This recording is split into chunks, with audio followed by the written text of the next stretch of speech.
This episode contains mention of sexual assault and rape, murder by strangulation, attack with a blunt force object, and blunt force trauma, mention of suicide. Listener discretion is advised.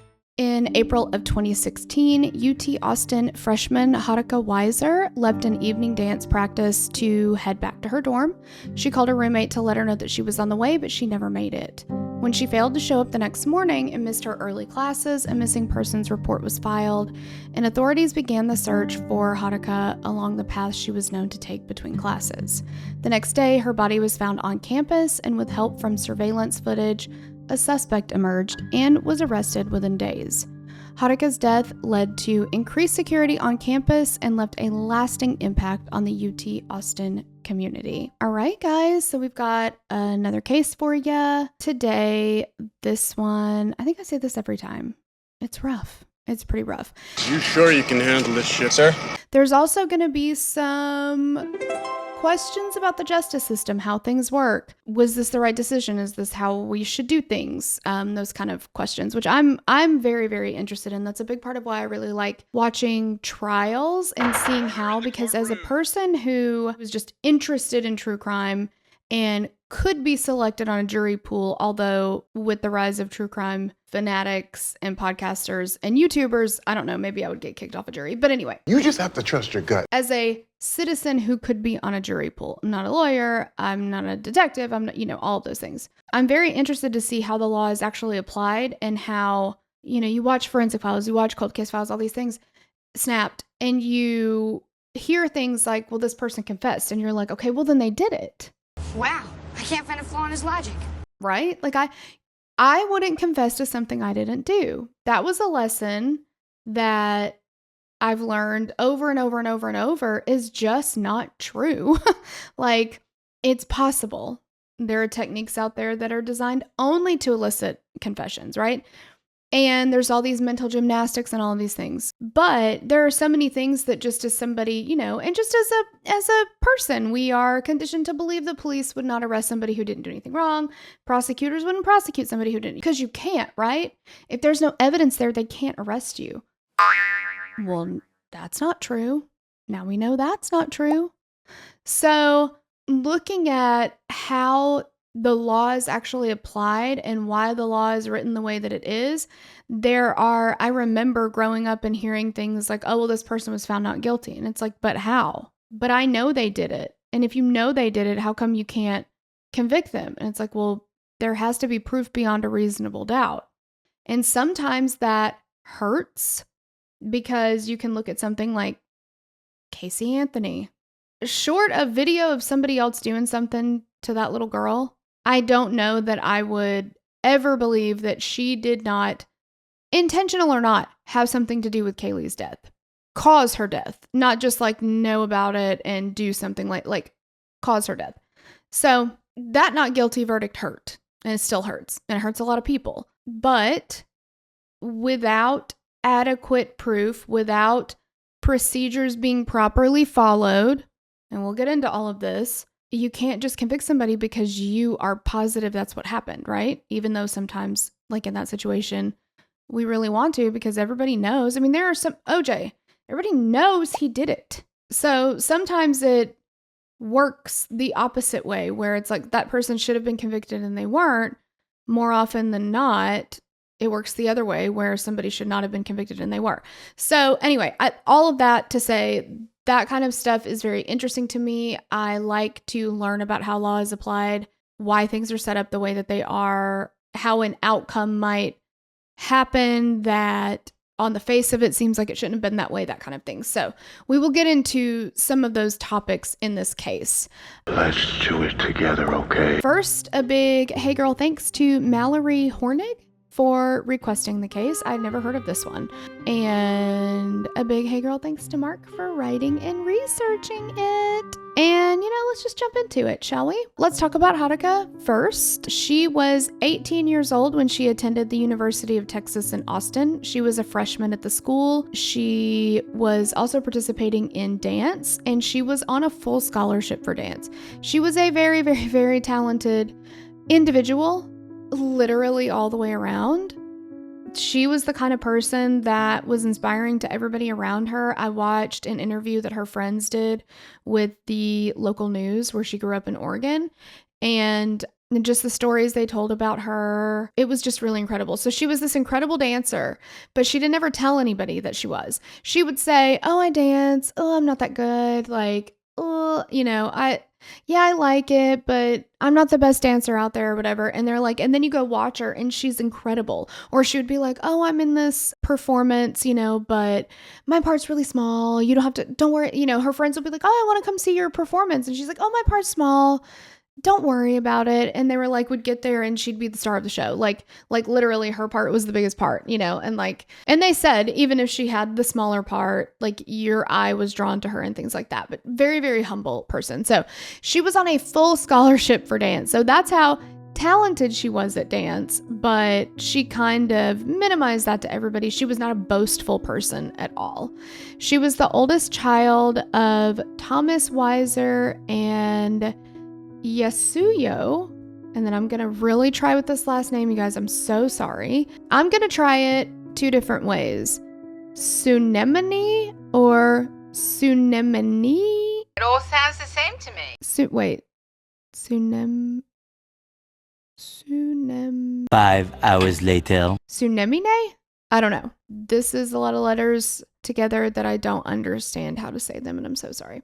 Haruka grew up in Oregon around the Portland area, and Thomas actually works as an epidemiologist with the Portland Area Indian Health Service. Part of his job is to investigate patterns and causes of disease and injury.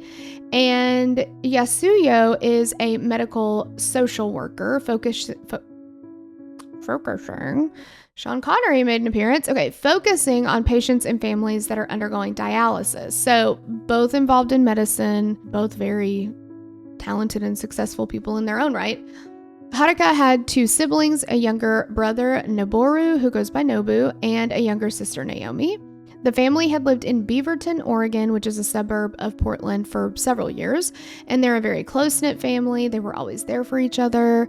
Naomi says she and her sister were best friends, did everything together. Haruka was a graduate of the Arts and Communications Magnet Academy in Beaverton, where she was able to pursue her passion for dance from a young age. It was in school that she met many of her friends who all remember how passionate she was about dance. And of course, she loved dance. She was on a scholarship for dance, but they said her absolute main focus and passion in her life was her family and friends. In the time following Haruka's death, her family was in mourning. They were grieving the loss of their daughter or sister. And her friend group, and this was, let's see, what they say, there's 5 of them that were like the core group. There were several girls. There might have been 5 or 6 girls in that interview, maybe more. It was a long table. But anyway, they wanted to draw the attention of the media off of Haruka's family, and they're hurting at this time, right? They've lost a friend who's been brutally murdered. But they took that on so that her family could have their privacy, which is just so sweet. And they got emotional during this interview. I encourage you to watch it. I just found it on YouTube. If you type in Haruka Weiser, that is one of the first things that will come up. It's 30 something minutes long, and it just will really give you a picture of who she was. And their group was just so close, like a little family. It was just so sweet. They did so many things together, and for them to step in and make sure that Haruka's family didn't have to deal with the media attention, I think was also just really beautiful. I also didn't appreciate, I understand that the media wants to get these questions answered and they want to get good sound bites and whatever. But toward the end of it, they're like, what would you say to her if you could? What is life going to look like now without her? Shut up. They sat down and gave you this interview. Leave it alone. Like, I just don't understand it. That is something that, like, I just don't understand. So anyway, they handled it very, very well. Excellent, excellent group of young women there. Haruka's family was very, very grateful that they took that on. Her friends reminisced with the reporters about the kind of person that she was growing up. They each kind of told their story of how they first met her. One of them talked about their first day in 6th grade when the teacher had them all like sitting at their desks and writing in their notebooks. And she said, everybody has like their heads down, they're like diligent, they're like, kind of hunched over, and they're working on this assignment. They're super focused. And she said, but there was one girl just sitting sideways in her desk with her notebook in her lap, and she's just like looking around, kind of taking it all in. And she looked like she was really deep in thought. And she said she immediately thought to herself, like, I don't know who that is, but I am absolutely going to get to know her. And it was Haruka. A friend who attended class with her said that she was in awe of Haruka's work ethic, whether they were in class, warming up, rehearsing for a recital, at a recital. Haruka approached every movement as if it was the only thing that mattered. Her focus and commitment to honing her craft impressed everyone around her.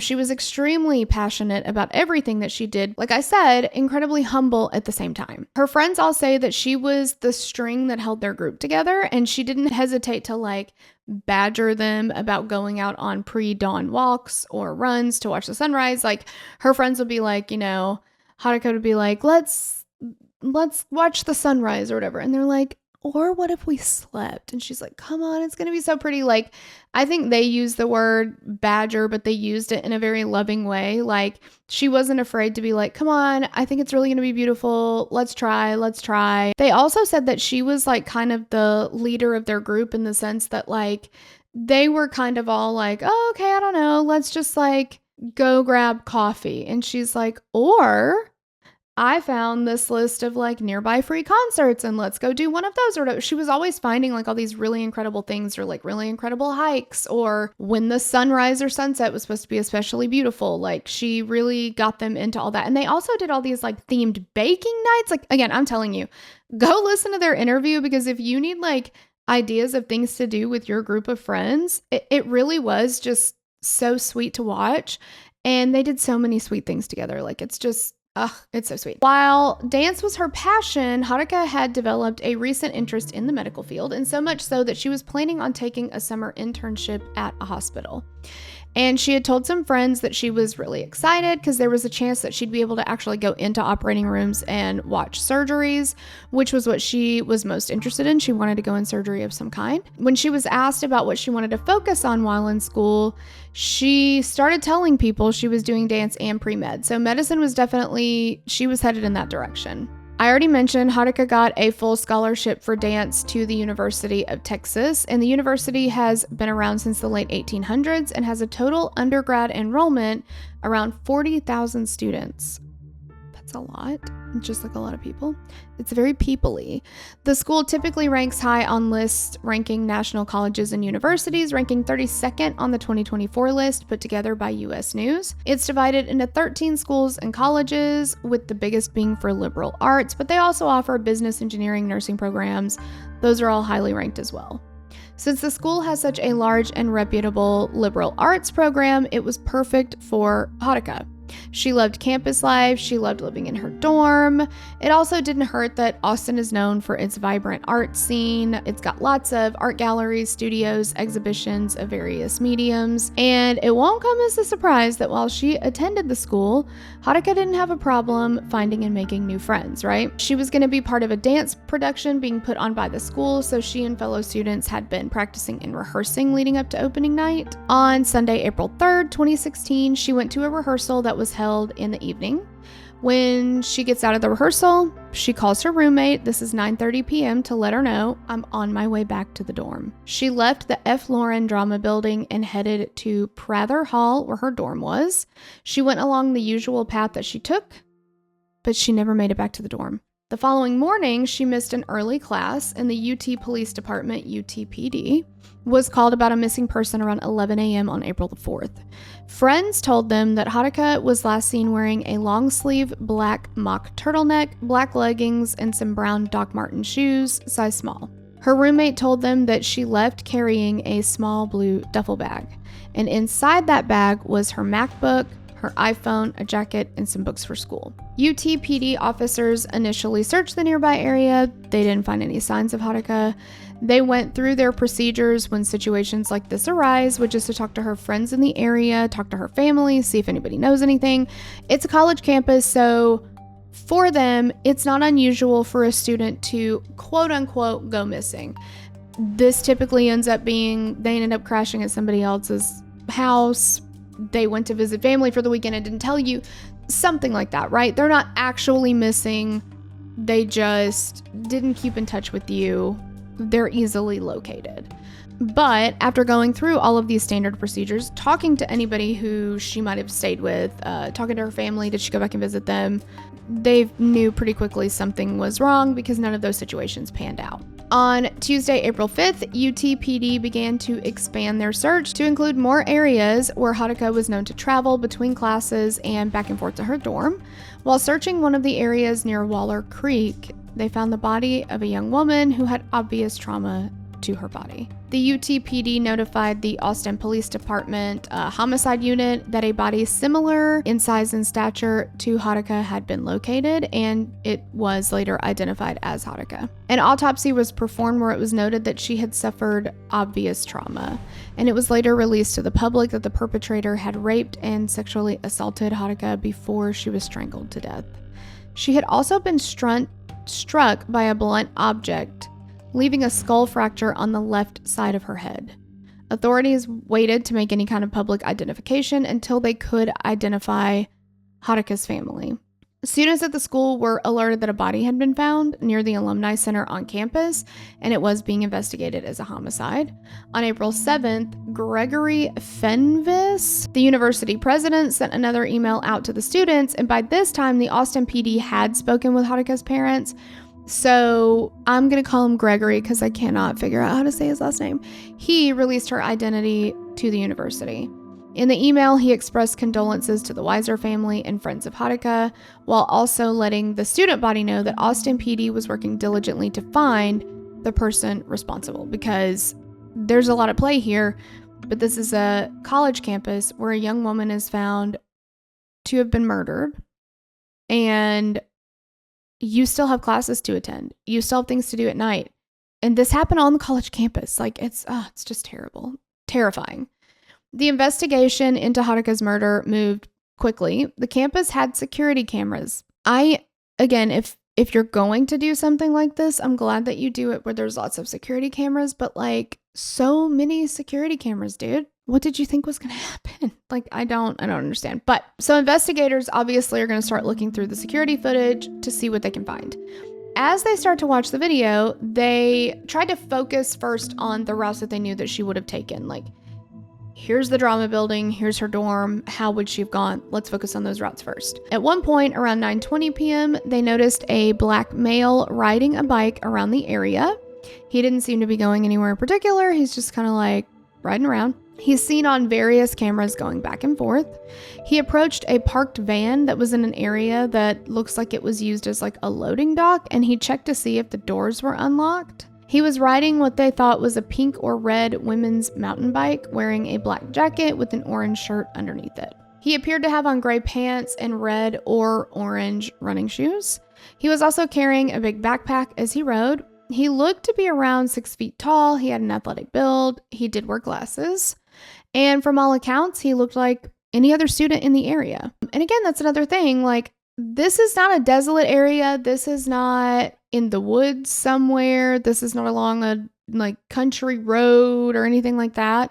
It's on campus. And you can see in the video, like, other students walking, kind of coming and going. Other vehicles are driving through. It's not like it was packed with people like it would be during school hours, like class time.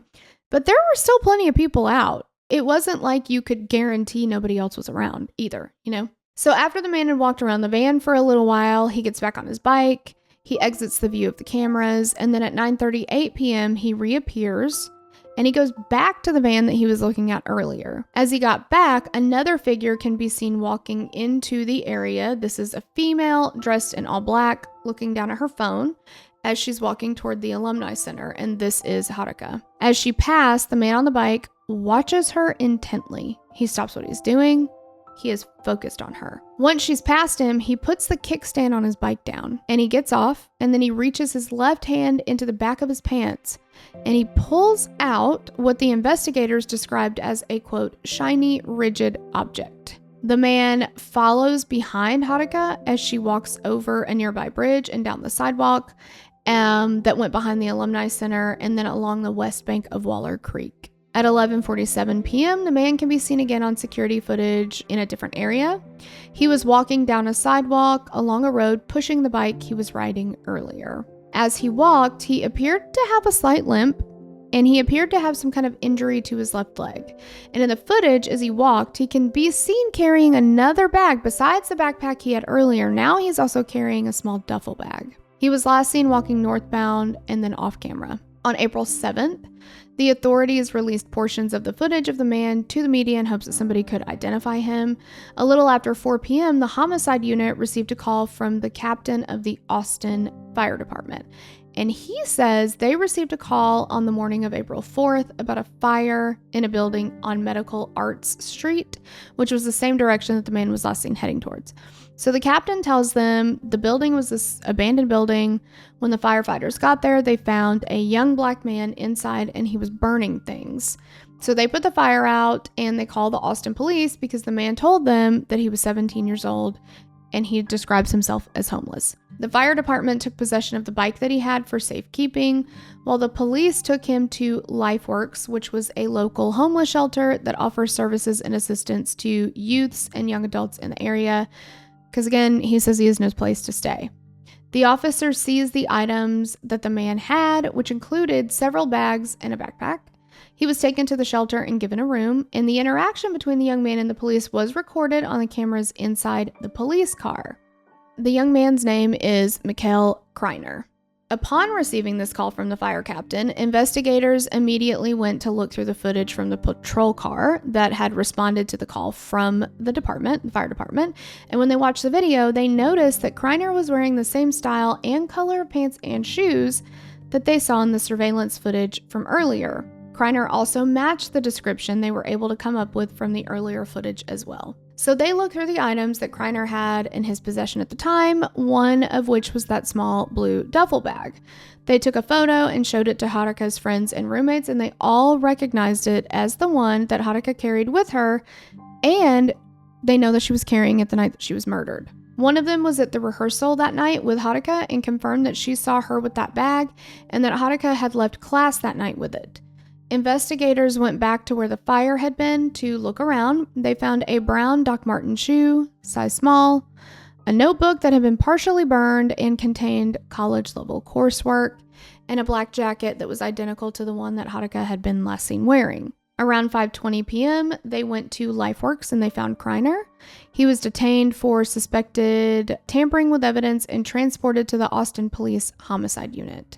Officers spoke with LifeWorks staff and learned which room that Kreiner was assigned to, which he was sharing with another individual. And in the room was a large beige locker that was assigned to hold his belongings with a combination lock on it. Officers secured the room while they waited for a search warrant to be drawn up and issued. A judge reviewed this information, signed off on the search warrant, and the officers were allowed to begin their search. They found shoes that were identical to the ones that the man wore in the surveillance footage, and they also found items that matched evidence that they found at the crime scene. They located a MacBook in the room, which had a sticker that was related to the city of Portland, and Haruka's family had previously informed them that her MacBook had a sticker like this on it. So they already knew that they were looking for a sticker like that if it were to be Haruka's. The arrest warrant states that after all these items were discovered, along with witness statements and the surveillance footage, there was sufficient probable cause to support the charge of murder against Kreiner for knowingly and intentionally causing the death of Haruka Weiser. On April 8th, the police announced that Kreiner was arrested for Haruka's murder, and on June 8th, 2016, a Travis County grand jury indicted Kreiner on the capital murder charge. Kreiner's indictment accused him of multiple charges, including sexual assault, attempted kidnapping, and robbery. He was held on $1 million bond. In September of 2016, Judge David Wahlberg set the official trial date for March 27th, 2017. As you might imagine, the time leading up to the trial and the trial itself were emotionally intense for everyone involved. And Kreiner was 17 years at the time of Haruka's murder. He had a troubled and tumultuous upbringing, but we've talked about this in the past. We've talked about this on other episodes. A lot of people have tumultuous upbringings. And again, you can feel very sad for the child that has to go through those things growing up. And he's still a child at this point. So I don't want to gloss over that. He's 17. I do have compassion and empathy for that. He's still a child. This is heinous, but I do understand that he is technically still a child.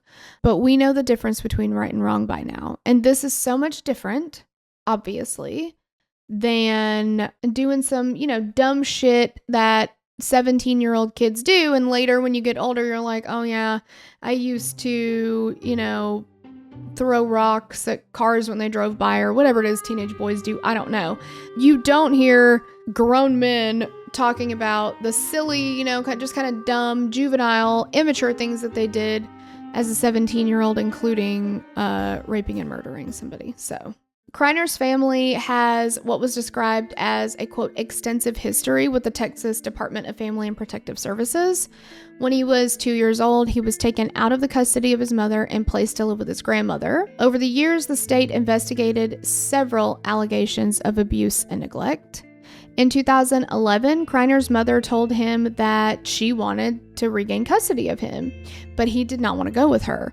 So because he refused to go with her, she threatened him, according to documents, saying that she would, quote, make sure you go to foster care. Mother of the Year. If you don't want to go with me, I just want you to be somewhere where you are loved and taken care of. No. I'll make sure you go to foster care. I'm going to punish you for this. Great. When Kreiner turned 17, he was forced to leave his grandmother's home due to her religious beliefs. Mark could not find exactly what the religion was. I couldn't find it either. But her belief was that at 17 years old, children are supposed to go and forge their own way. So Kreiner said that in March, he hitchhiked and walked the 300 miles from Texarkana, where his grandmother lived, to Austin, Texas. Later that same month, his grandmother reported him as a runaway, which I also thought about this because he's 17 at the time. So they find him and he's 17. I thought about this just because, again, he goes 300 miles away and she does make a report about it. She doesn't make the report because she's worried about him, wants to know where he is, wants to make sure he's safe. She makes the report because, and this is what she said to authorities, that she needed to make the report so that she wasn't held responsible when he wasn't going to school, because if he's truant, she's going to be kind of held for that because he's still a child. So she's not making a report to make sure he's safe. It's to save her own butt, sounds like. How often does this happen? Like, how many missing person cases? Many of the ones that we have covered definitely seem like foul play, something else is going on. But for something like, there are cases out there where it's like this person is missing and it's like he's 300 miles away and like nobody's ever going to know that, like it just makes you think about how easy it is to like get lost, if you want to. As the trial date loomed, getting closer and closer, the defense and prosecution were both waiting for DNA evidence to be processed and returned. And this was due to the fact that the APD forensics lab was shut down in June of 2016 because the staff was undertrained. How long was that lab running before it was shut down for nobody knowing what they're doing? When did it occur that nobody knew what they were doing anymore?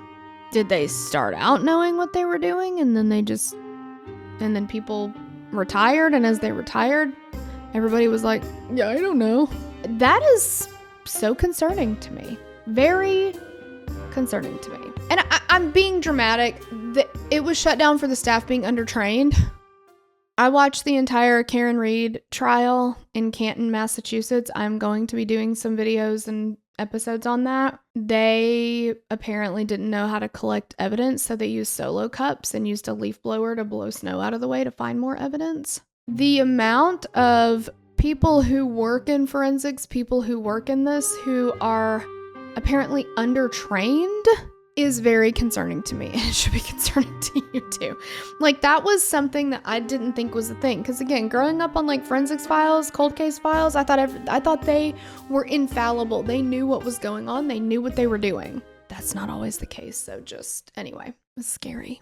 The Texas Department of Public Safety, which is the DPS, then started to process DNA samples for the police department, but they were only doing 20 or so samples a month. So this caused delays in several court cases, which included this case as well. The delays in the DNA testing, coupled with scheduling conflicts for the trial, resulted in Judge Wahlberg rescheduling the trial for July 9th, 2018. That's a long time. Also, can you imagine just like, what if you didn't do it? And for her family. Like, okay, well, this is actually going to be a year longer before we can even do the trial. My gosh. Pre-trial hearings were taking place in June of 2018, in which the focus was on whether or not the DNA evidence that everything was delayed for would even be allowed in the trial. Okay, so this is about to get like science-ish here, okay? So the DPS had adopted a new software for processing DNA evidence, and it's called STR-Mix in March of 2016. So in the pretrial hearing, the analyst who had analyzed the samples from the scene was testifying to the validity of these results. STR-Mix results have been brought into question over the past few years across the country, and in this case, since there were samples that contained mixed DNA. STR-Mix was used to determine the probability that Kreiner's DNA was in fact present in those samples. The state explained that DPS used the STR-Mix computer program. I wonder, do they call it STAR-Mix? I'm feeling like they call it STAR-Mix. I don't know. I'm just going to say STR because I don't know. Okay, so the DPS used the STAR-Mix computer program to determine the odds of a particular genotype being in as evidence of a DNA profile, Kreiner's. So Kreiner's attorney argued that with STR-Mix, the machine is relied upon too heavily to make decisions and draw conclusions. But this is right after all of this, like, it was still really new. So they had just adopted using this in 2016. This is 2018 that the trial is happening. The main pieces of evidence in question were swabs from Haruka's thigh and glasses. The first did not show evidence of Kreiner's DNA. A second swab was analyzed by hand and came up inconclusive because the amounts of genetic material were too low. And we do know that that happens with touch DNA. There's not enough sometimes. But when that swab was analyzed using STR-Mix, the machine said analysts could not rule out the possibility that the DNA was Kreiner's. Okay, but you can't say that it was. So isn't that by definition reasonable doubt? It was explained that humans are generally good at identifying individual DNA profiles, but it gets more complicated when more than one person's DNA is mixed in, which is why more law enforcement departments are looking to genetic probability companies for help, which is what STR-Mix does. The defense argued the software is not up to the level it should be when you're using the results to determine whether or not someone is going to spend the rest of their life in prison or face a death sentence. I 100% agree with that. If this were you or me on the other side of that, and honestly, I don't know how I would feel if somebody had brutally taken the life of my loved one. I don't know what I would feel, but I would want to know for sure that the right person was held accountable. I think in this case, there's a lot of other evidence in addition to this, but for it to say, we can't rule out that it was him. And I'm telling you, in that Quentin Tellis, Jessica Chambers case, that's what happened. They said we can't rule him out as a contributor. I'll have to go back and find our script, but because that's going to haunt me. That's going to bother me. But that was what they did too. I'm positive it was that case. And by positive, I mean like kind of think so. But I know that there's another case that we covered where it was the same situation where they didn't say this person's DNA is definitely there. They said we can't rule out that this person's DNA is there. Those are two different things. So the defense said that because STR-Mix isn't an open source program, how the algorithm works is kept behind lock and key. But in cases like this, it's vitally important for everybody to know how it draws the conclusions that it does, and that no one knows if there are errors in the programming that can cause the software to err one way or the other regarding whether or not someone's DNA matches. Also, just from a legal standpoint, if you're going to use some kind of software technology, testing whatever it is, doesn't it have to be generally accepted by scientific, like the scientific community, like the forensic sciences? Like, doesn't it have to be generally accepted there and papers published? Like, it has to be legit, I thought.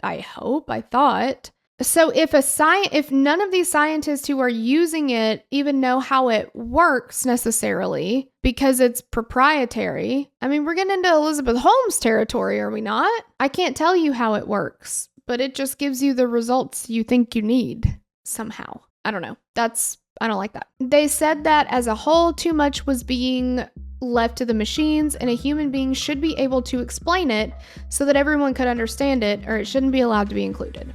But basically, when they tested the DNA using the old method, Kreiner could not be identified by the DNA evidence, but with STR-Mix, the software reported that it's 192,000 times more likely that the DNA found on the swabs belonged to Haruka and Kreiner than to Haruka and anyone else. Jody Kohler was the analyst who tested the samples, and after running them through STR-Mix, she had changed her conclusion after doing so.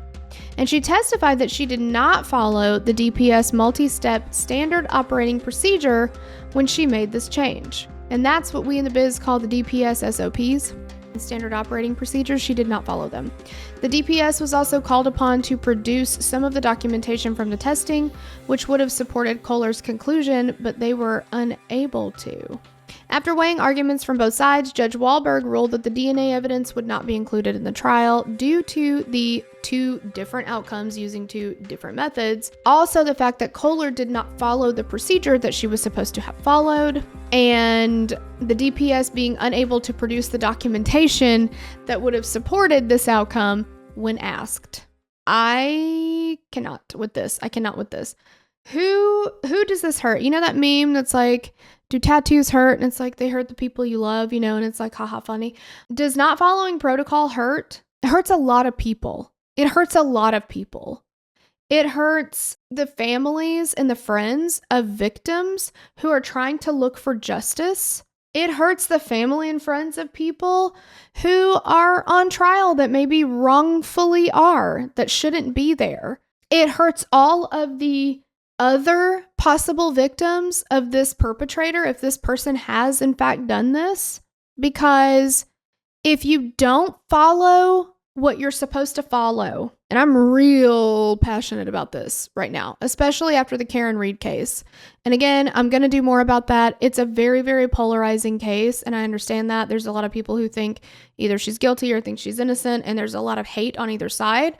I don't fall into any of the hateful rhetoric or anything like that. But what is very important to me and stands out very much in this case, and that case as well, is if you do not follow the way that you are supposed to investigate, because one way or the other, if Kreiner did this, but you didn't follow the rules because you're trying to get the outcome that you may believe in your heart is the correct outcome, but you don't follow the steps, that is enough for reasonable doubt. It can be. It can certainly get your evidence tossed out and not even admitted into court. And the flip side of that is, if that person did not do it, you're opening things up for them to be wrongfully imprisoned. And now the person who has actually committed this heinous crime is left out on the streets to possibly victimize other people.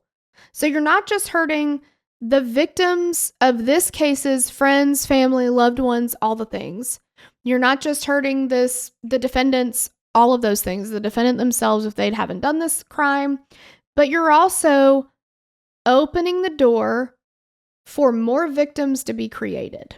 You have to do this job properly.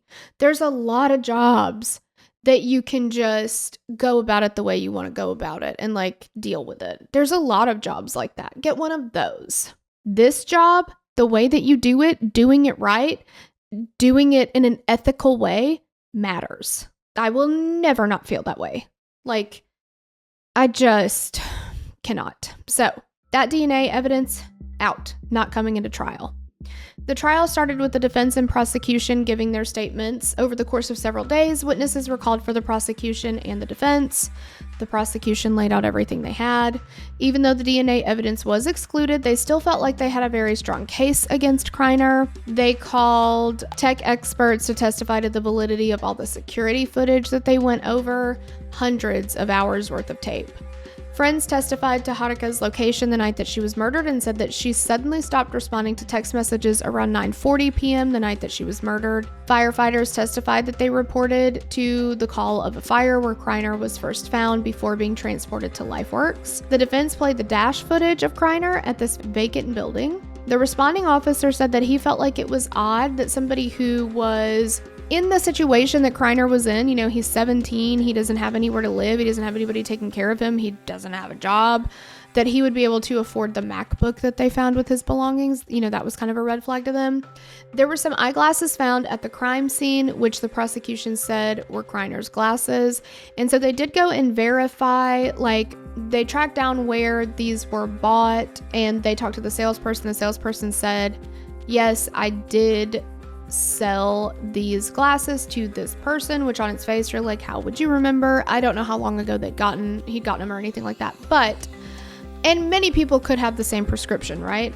But Kreiner happened to have a very unique astigmatism in one of his eyes, which required a very unique prescription. And the salesperson testified that the glasses found at the crime scene matched the unique prescription and frames that had been sold to Kreiner, obviously under his name. So there was one piece of DNA evidence that was included in the trial. There was a hair on the neon green shirt collected from the trash bin outside the vacant building. And DNA analysts said that results showed that the hair could belong to Haruka. Analysts said they could exclude 99.89% of the North American population, including Kreiner and his relatives, from having that particular mitochondrial DNA type. Given, I'm assuming that this result came from the people way of determining. I'm not sure that I would trust any DNA evidence from this lab at this point, but they said it belonged to her. I mean, everything else, these are her belongings. There's no question about that. These are her belongings. And you could say, well, I picked it up. I found it in the woods, or I found it I'm riding my bike. I see that stuff. Somebody left it there. I picked it up and took it. You could say that. But the fact that his glasses were with her near her body, it's like, come on, dude. Kreiner did take the stand in his own defense, and before he did, he was reminded that by doing so, he was giving up his right to remain silent. On the stand, he was asked about his upbringing and his home life growing up, which we talked about earlier. And when asked about how he felt about the trial, he said, well, I don't like my odds, referring to being convicted. Writings he had done were read in court, and these depicted violence and sexual assault against women. And I'm not going to go into all the details of it, but in the beginning of this notebook of writings that he had done, he says this is for people who like to read about rape, family sex, and other things. I don't remember what the other words he used were. And he said that he had gotten the inspiration for these writings from the porn that he watched. So disturbing. When his attorney asked him if he killed Haruka, he said no. He said that he was staying in a vacant medical arts building around campus when everything had happened. He testified that he found the bike and various bags that day, including the blue bag with one shoe and the laptop in it. Which, why would Haruka be carrying her own bag with her own shoe inside of it? One shoe. She's walking in her shoes. On the 7th day of the trial, there were 4 hours of closing statements, followed by 4 hours of jury deliberations. The jury was dismissed at 7 p.m., and they would reconvene the following morning at 8 a.m. Just after 2 p.m. on July the 20th, they came back with a unanimous verdict of guilty. Kreiner was sentenced to life in prison, but he will be eligible for parole after 40 years. Because he was 17 years old at the time of the murder, the death penalty was not on the table. The defense has filed a motion for a new trial, alleging that jury misconduct might have played a role in the verdict. After the trial, one of the jurors reported that she felt coerced and bullied into agreeing to the decision to find Kreiner guilty. That is absolutely not okay. If that is true, that should not happen. Another reported that during deliberations, several people had questions about some of the evidence, but at no point did it seem like anyone was adamant that Kreiner was innocent. He said that when someone brought up that he might be innocent, they walked through the process together. They evaluated all the evidence together. I mean, so at this point, you've got one person saying I was bullied, and then other people saying we went through all of it together. We all came to the same conclusion. The defense ends up withdrawing this claim of jury misconduct and said that new evidence had been found which warranted a new trial. And they said that there was a tablet computer with evidence that was not found before. The contents of this tablet had been processed onto a flash drive that the district attorney's office had used. Matt Danner, a forensic examiner who was called by the defense after the verdict, found a chunk of data missing on that flash drive and used the computer chip from the tablet to find more information. Using the chip, he found a missing activity log that was not on the flash drive used by the state and in trial. He said that Kreiner's tablet was open and powered on between 7:15 p.m. and 9:33 p.m. on April the 3rd, 2016. And he also found that the power button was hit at least 4 times between 8:45 and 8:46 p.m. Danner testified that while it's possible the power button on the tablet could have been pushed by jostling around in a bag, he believes it was most likely the button was pushed by a human. Judge Wahlberg said essentially, look, the evidence of a button being pushed does not outweigh all of the evidence that was presented at trial. And remember, he was still convicted even without that DNA evidence. The defense argued that proving that Kreiner was on an open tablet pushing a button at the time when the suspect is seen on surveillance video shows Kreiner is not the suspect. But he wasn't.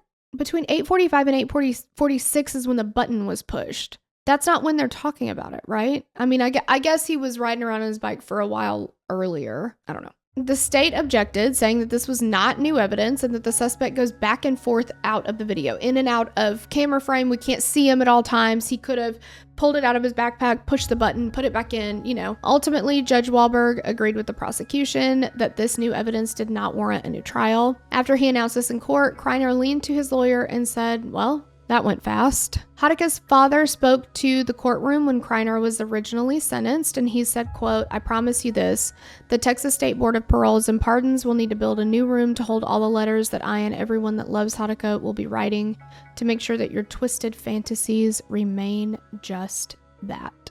And again, he wrote some weird stuff in that notebook, and those were read in court. Can you imagine being her family and friends having to hear these things that he wrote about and knowing what he did to her? Horrific. But that is the case. No matter how hard the state lab tried to mess it up, thankfully he was still convicted. But I don't know. I feel like those are just things that, we need to highlight. We need to know about these things. We need to make sure that the people who are running these labs are properly trained, that they are actually following protocols, that there are standard protocols to be followed, all the things. So let me know what you think about this one. As always, can't wait to see you next week, and love you. Bye.